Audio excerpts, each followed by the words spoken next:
lối cho phụ nghi. Xin trân trọng thông báo tới các đồng chí, hôm nay chúng tôi đi mò cua bắt ốc tại đồng ruộng nhà ông Tang.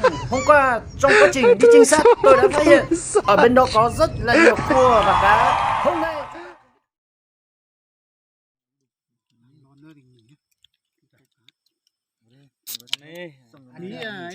cả cái này đó không được cá này thì ngồi tiếp. Có nhịp không? Có nhịp cá ăn không? Bảo Phương có nhịp cá ăn thì mới vào ngồi. khi nào thấy nó ăn đấy thì mình mới đi giật. Chìm thế nó gì? Xuống hẳn rồi bây giờ nó bình lên rồi. Cái đấy chìm mà. Chìm thế lấy. 1 giờ hay là 10 giờ có được không? Có tiếp. Sáng đấy. Sáng nó ăn ác lắm.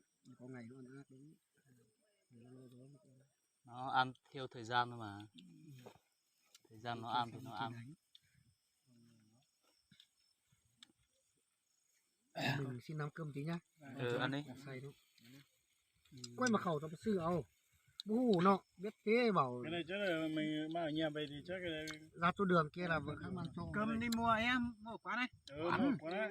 Không biết, không ra đường kia vợ khác mang cho. Không biết thì quên lại. Em lấy bảo Sao quá thì không quên ai thì chuẩn đi mua mùi thôi. Thế tự nhiên